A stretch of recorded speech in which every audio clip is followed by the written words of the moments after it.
Hello everybody, in this video I will show you how to implement two pathfinding algorithms, namely Dijkstra and A star in Java.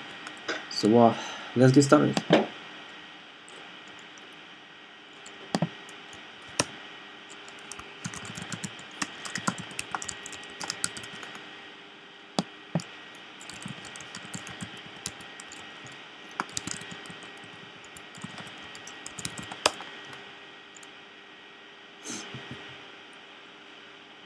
So this is our entry point class, which will actually execute the program, but since we're dealing with graphs, I think it's reasonable to start from defining the graph nodes. Digraph is short for directed graph. It's used throughout literature, so get used to it. Oh, sorry.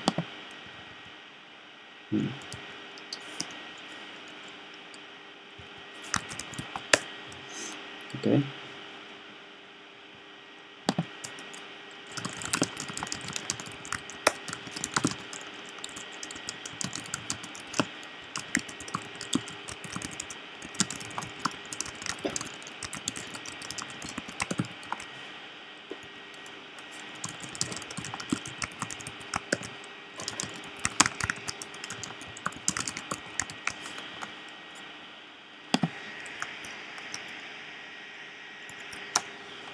So ID is used for actually identifying a particular graph node, and everything we need in this video is actually this set of children. I use a hash table so that we can ask for children in where the node is a child node in constant time. Also, since we're gonna put those graph nodes in hash table based data structures, we need to define at least two methods, and the first is boolean equals to object, and also public int hash code. So hash code is easy, just return the ID. It counts as this one, which O is null, or get class.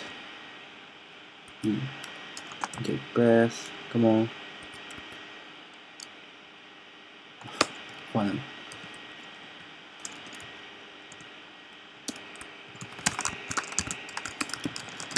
Return false. Otherwise, return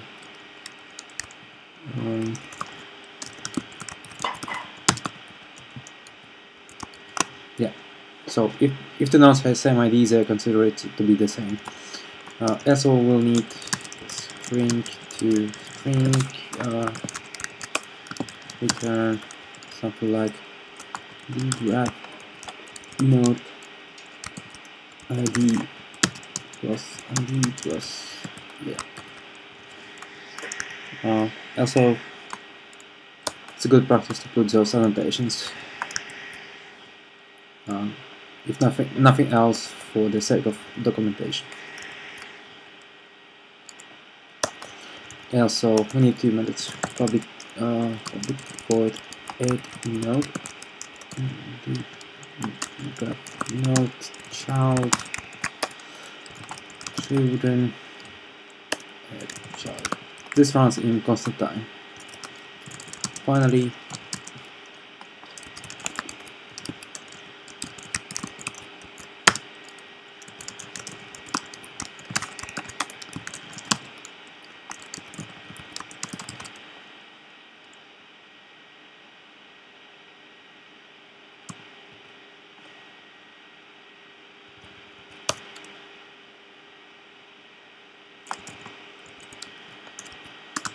so that we expose an internal data structure, but we can modify it since we wrap the set in a sort of unmodifiable wrapper.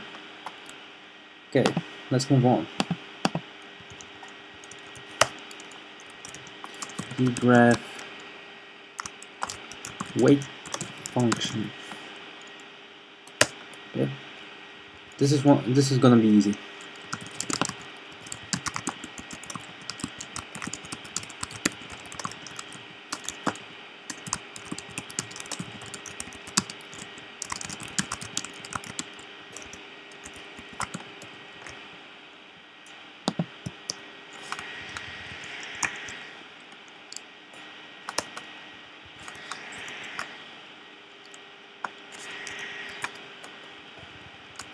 So we need only two methods here.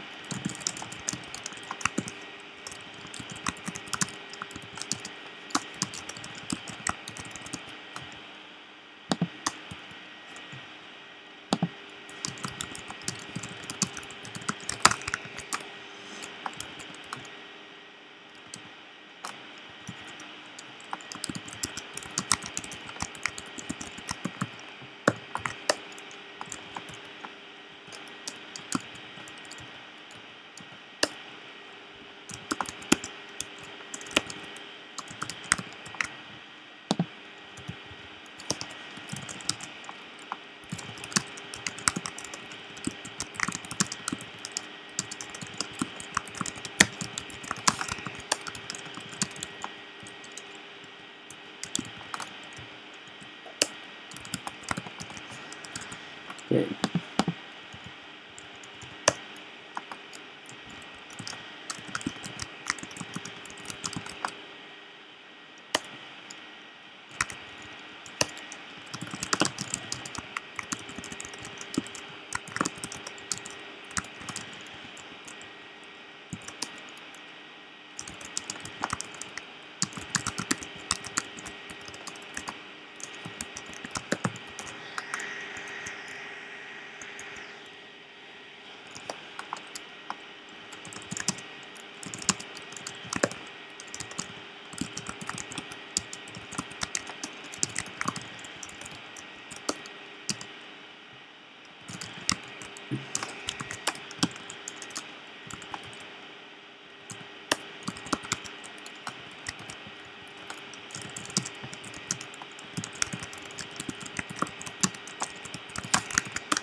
Oops.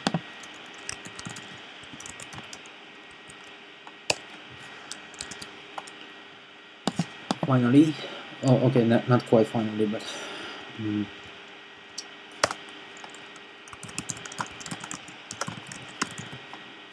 we need a heuristic function for A star. But this is gonna be an interface, and you see later why.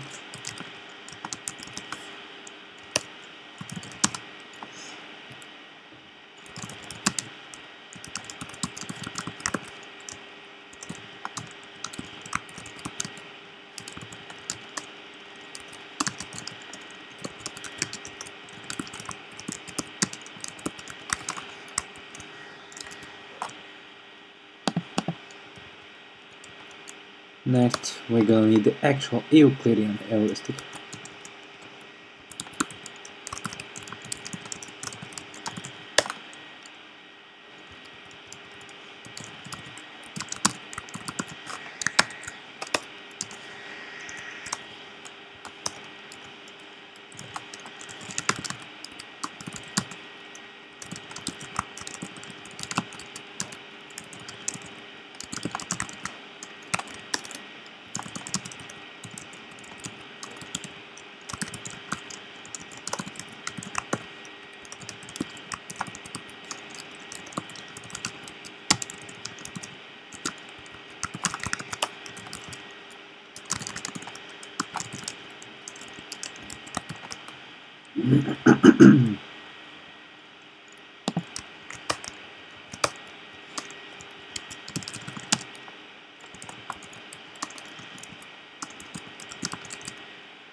Just one.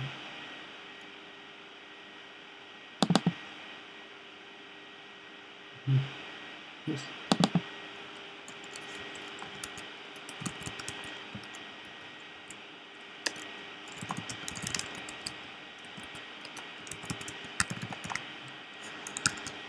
Okay, moving on.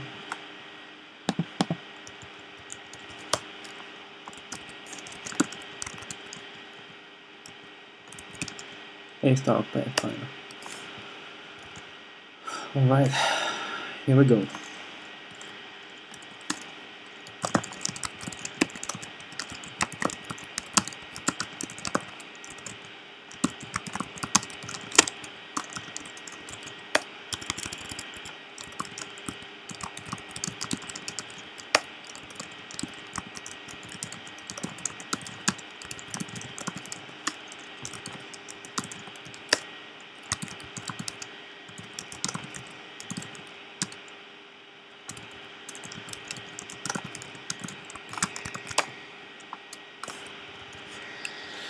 I will explain you some details before I go to implementing the A star. So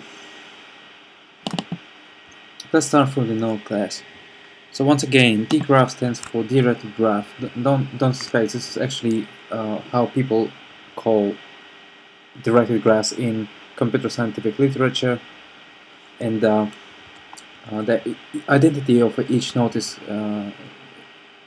basically just an integer ID value, and also we have this overriding. We have overrides this equals and hashcode methods. So basically, it allows us to put and manipulate our dgraphs in hash table data structures. So actually, if you don't know, by the way, what override is, it means that we are overriding some method which is present in some base class. The funky part about override is that if you sort of spoil something like the signature of the method being overridden, your ID will most likely override this, not you about this issue. So it's nice to use override annotations. Okay, what's next? Yeah, we actually, if you look at this, we have the set of children is not the list but the set. The point is that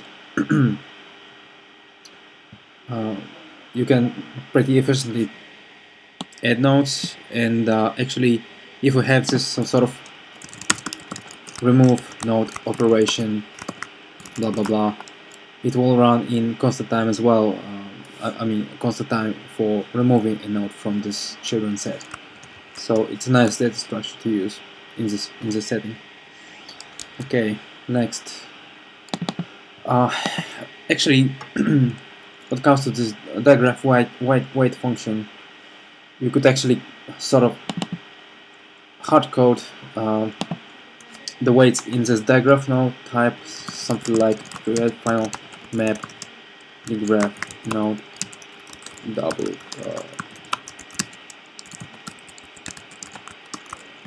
like this, but I think it's a good idea to actually separate the concept of graph from the concept of the weight function for the graph.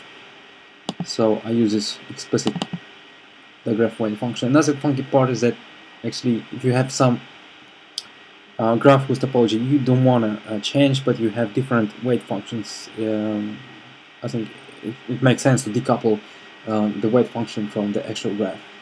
Okay, next. We're gonna need this. Basically, this digraph coordinates class does nothing more but just maps a digraph node to some point on a two-dimensional plane. So, when it comes to heuristic function as a concept, well, it's just one method to get estimate blah blah blah between two nodes. So. And this Euclidean heuristic function uses behind the scenes this distance method, which is a Euclidean length between two-dimensional points. So let's get back to the actual search algorithm and start filling it with code. By the way, I'm gonna need a helper class here.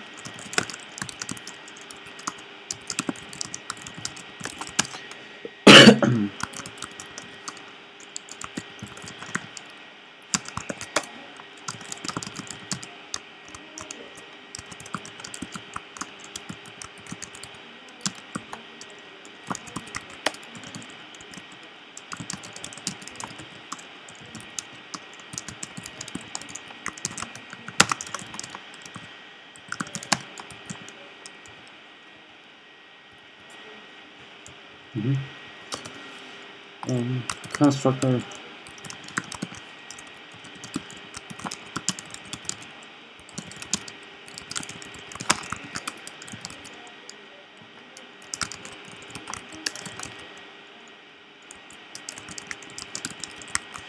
and we want to make it comparable.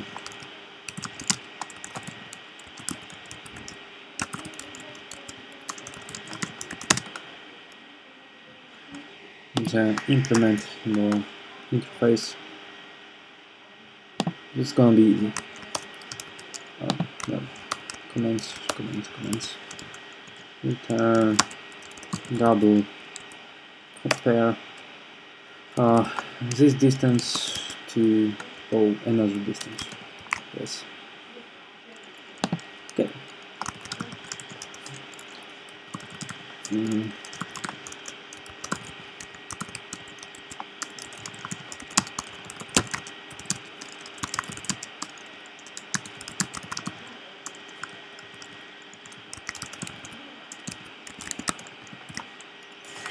So we need the priority queue. This one is a binary heap, actually.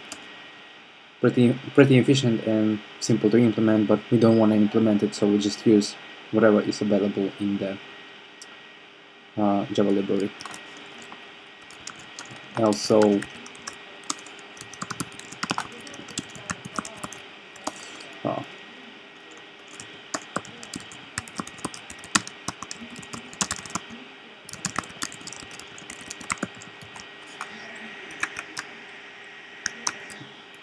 so basically, open contains the so-called search frontier, or nodes which are soon to be reached by the search, and the closed is the set of nodes whose the best node estimate we already know, shortest path estimate there is.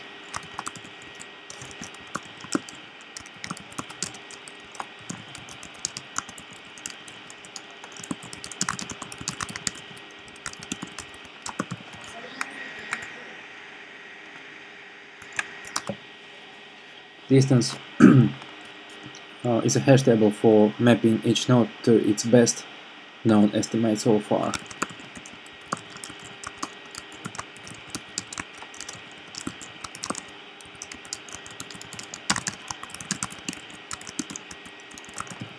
And this parents map is a data structure we need to actually reconstruct a shortest path.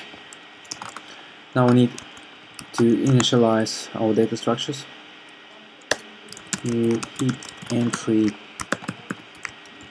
source, and then estimate is 0. Actually, at this point that we can put any value because it affects nothing at this point. But we know its best distance estimate. It's obviously 0, and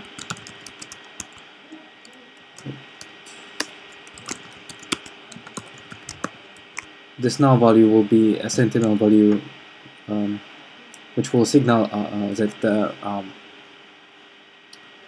we have constructed the entire path.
Okay, I will get back to this trace by path routine.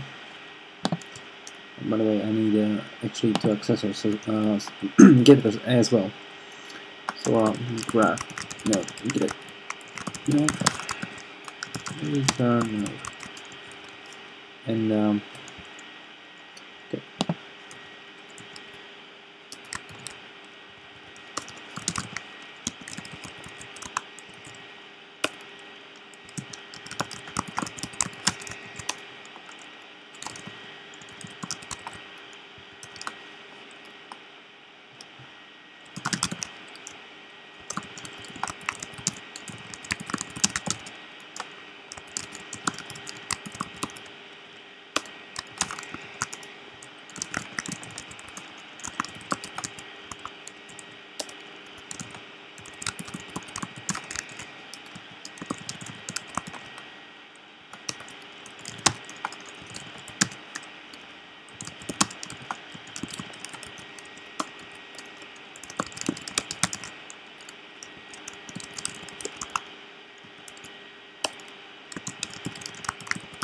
tentative distance of child node is the best tentative distance of the current node, which is actually best at this point, plus the wave function.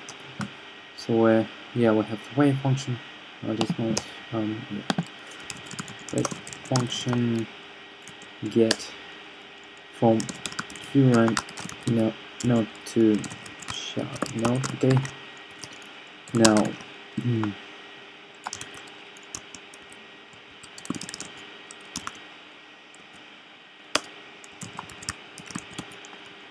or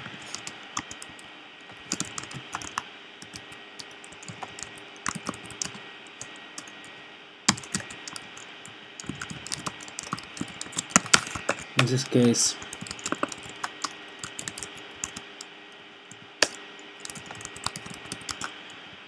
put the distance or improve it, and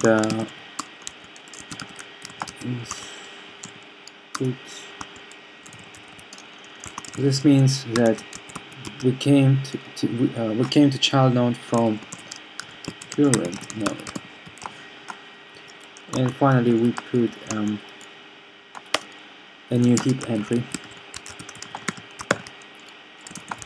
which is child node, and tentative distance plus heuristic estimate.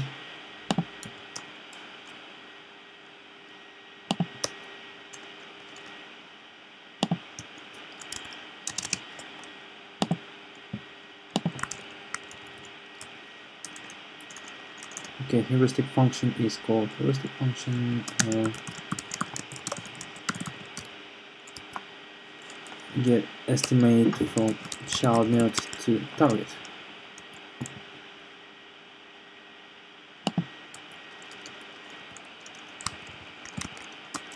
Let's align it just a bit. Okay, and okay, so the basically the structure is you have one loop inside another loop. If somehow this open becomes empty before we reach the target, it means that the target is not reachable at all. For this reason, we return just the empty path to signal this situation. Okay. Now let's get back to this trace by path method, and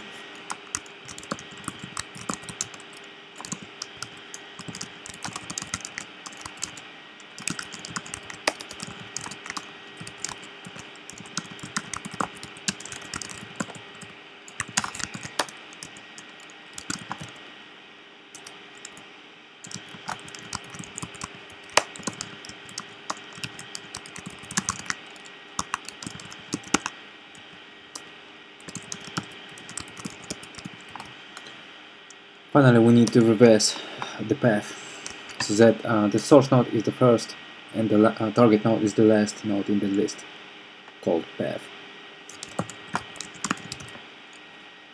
Reverse this path. Yes, okay, splendid.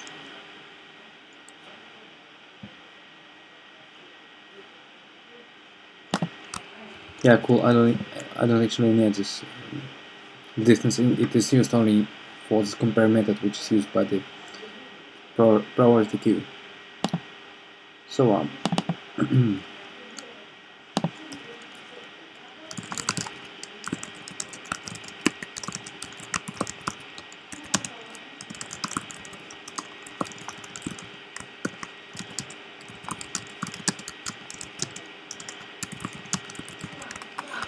so here we're calling demonstration program, which will actually run and measure the time taken by the algorithms. So let's see.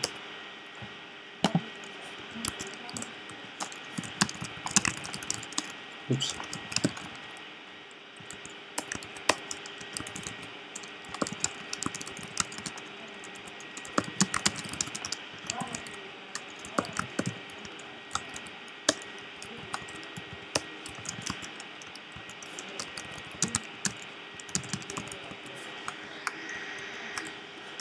The the funky part about this seed value and reporting it in the statement is that if if your friend notes that something goes wrong, everything he needs to do is just to report what seed was for his test case, and you can replicate the very same computation, which is nice.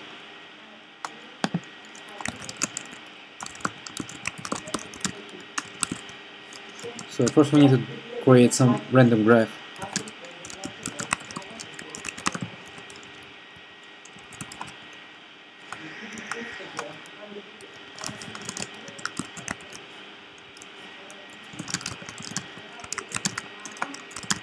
This is actually IDs.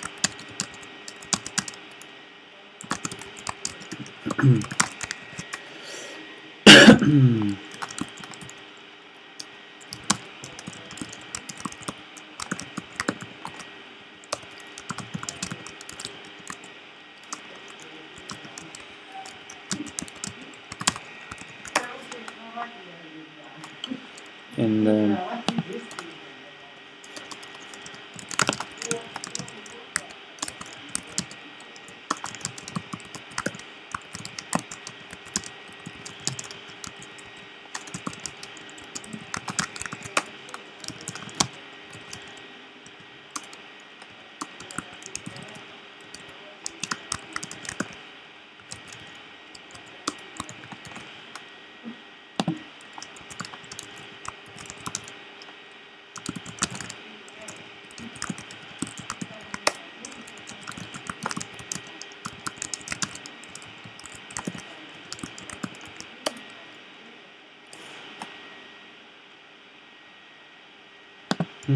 random plus.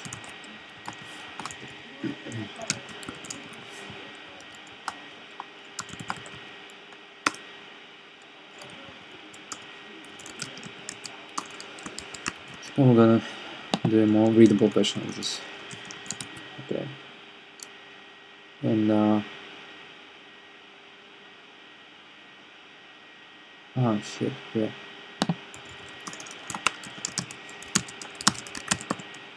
Okay, yes, cool. So we have a graph consisting of nodes and some arcs between those some nodes. Next we need to actually sort of let me see. Wait, static deep graph coordinates.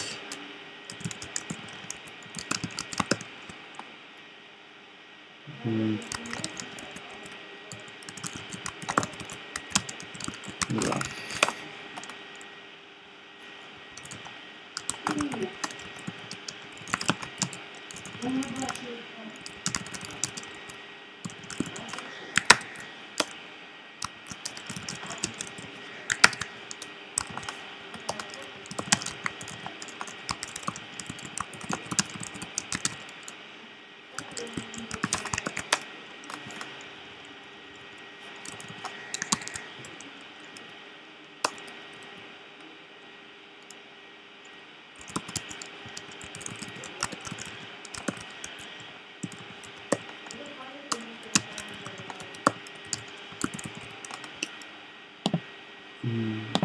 Random. We need this random point function as well. Method, sorry. No.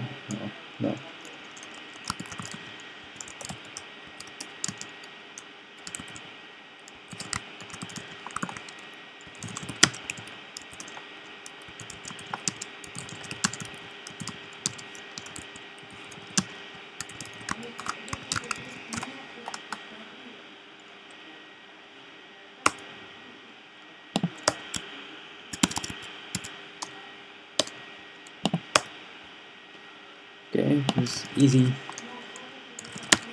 3.3 of double, which is a static inner class, as far as I understand. So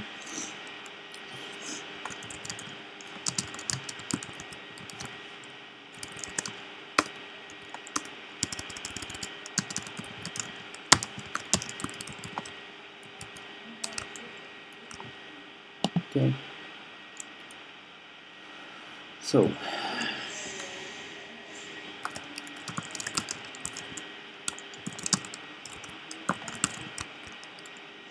the graph weight function is the next.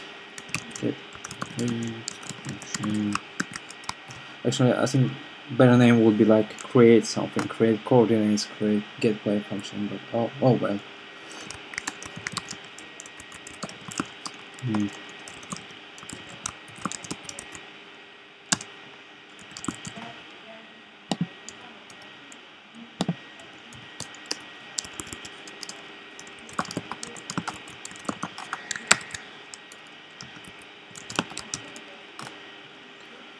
Of course.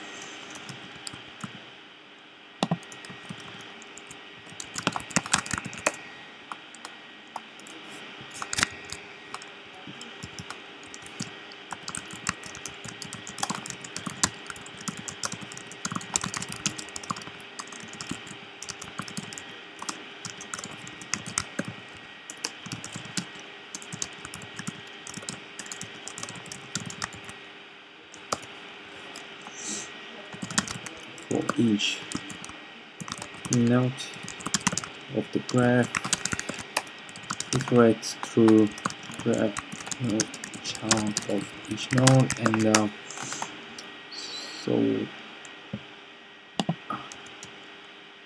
children, of course. So point cuts the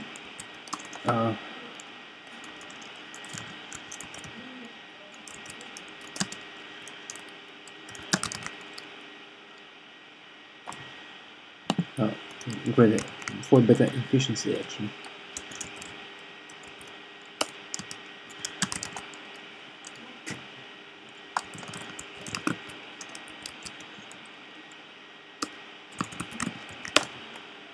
And the point 2 is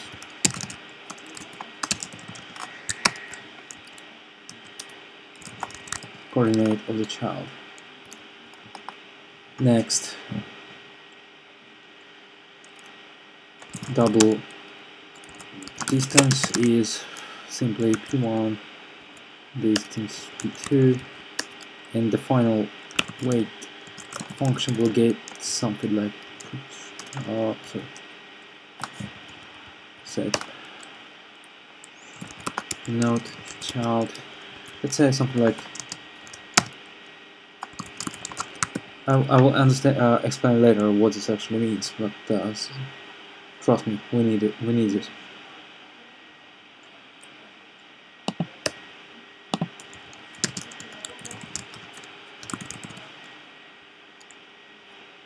Okay, let's get started.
Next, we choose two nodes.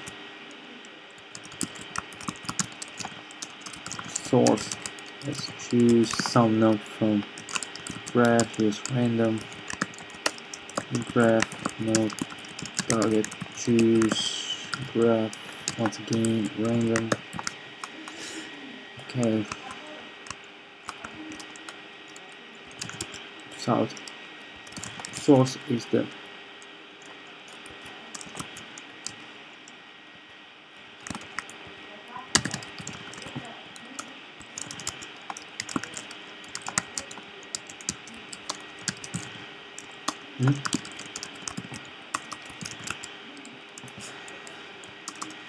empty line. So actually, let's see what we have at this point.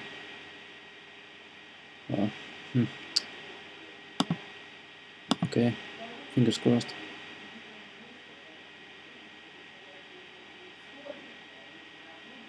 Okay, we have source and target.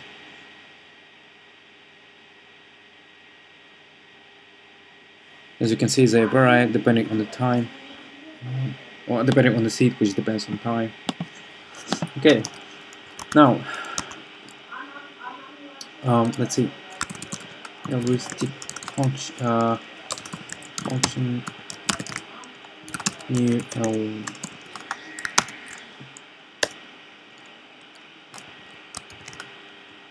okay, and now long start as system. No, oh.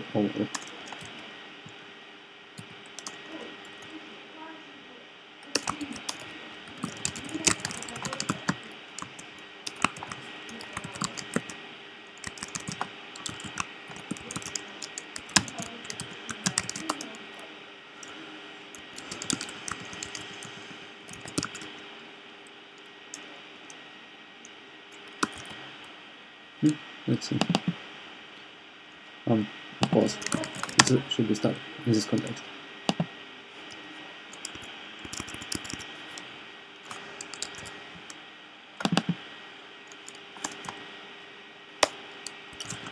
Source to target using weight function and the heuristic function.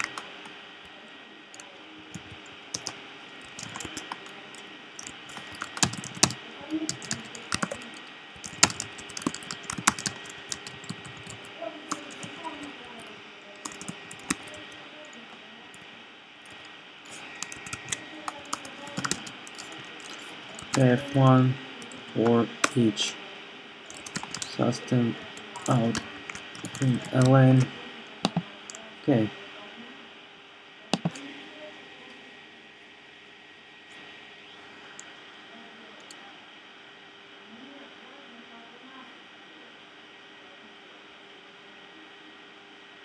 Okay, we have something.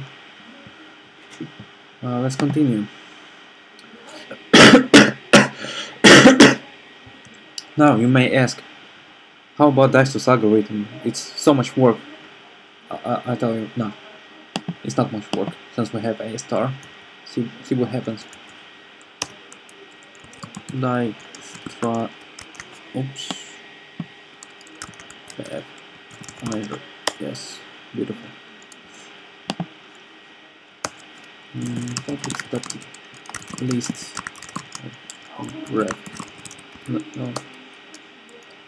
Search from main list, of course.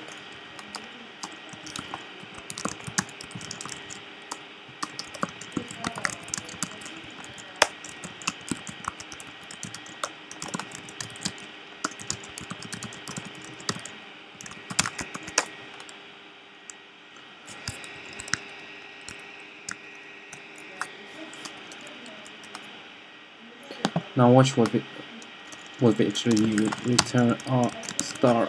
Oh, it's file search source.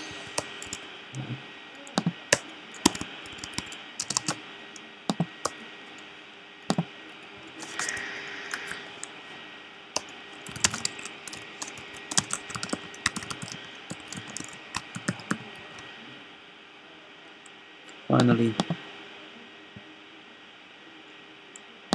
plus 0 heuristic, right? Increments, function increment and oops, just return 0, the most optimistic estimate for a shortest path. So we have this.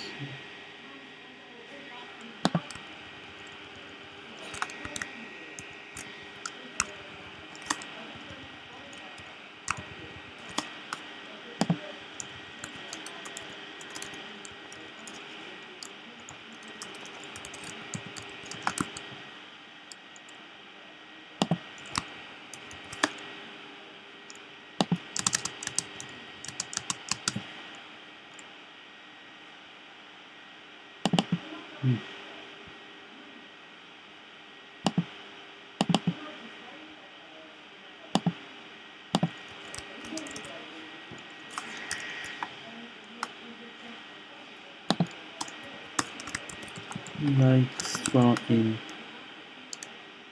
and the path is this, and finally algorithms agree on the path is simply as equals 2. Okay, fingers crossed, let's see what happens.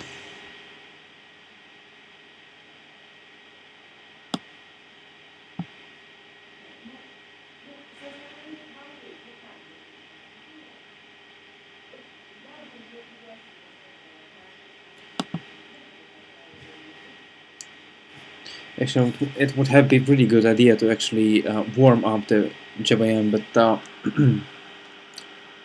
actually all I need to do is just increase the size of the graph and let it be like 50. Yeah.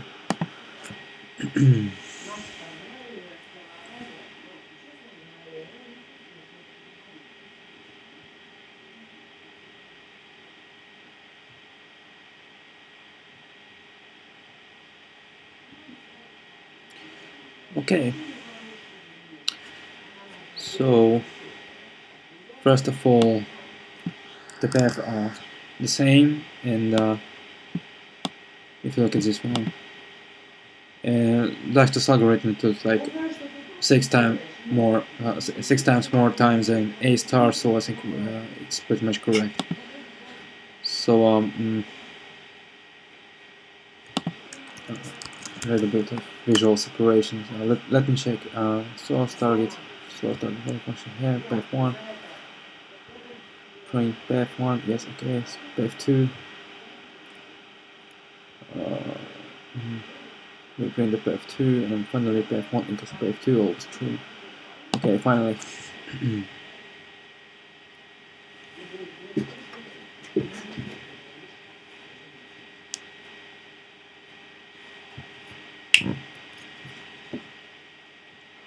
Yeah, I think we got it. So let me just explain you one thing why we actually get two two birds with one stone.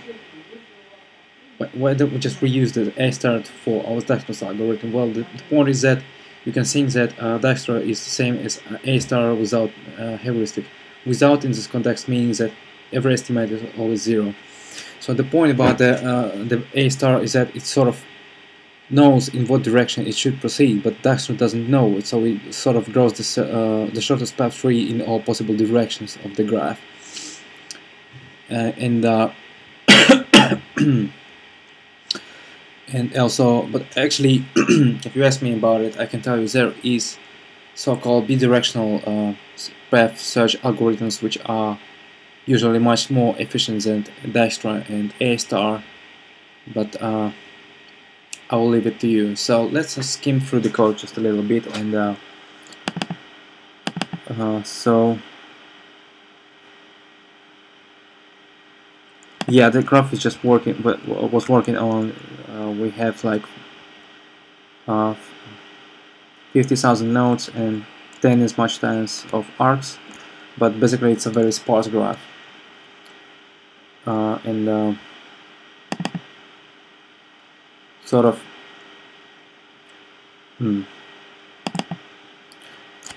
yeah, in this scenario we just used Euclidean heuristics, but there is also so-called Manhattan heuristics and some Chebyshev heuristic, and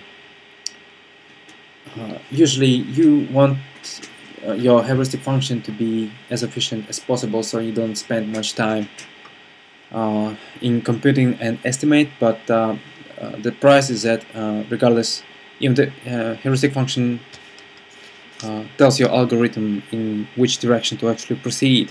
They do not necessarily take into account those some obstacles that might be on the shortest path, but well, you can't win always. And when it comes to this estimates, they must be optimistic, which means they underestimate the distance. If this is not the case, you may come up sometimes with a suboptimal path. But think about it, what's the most optimistic? Well, it's just 0, because negative estimates do not make sense. And actually, also remember that these algorithms doesn't perform, are not best friends with negative weight cycles, so please don't do it. So finally,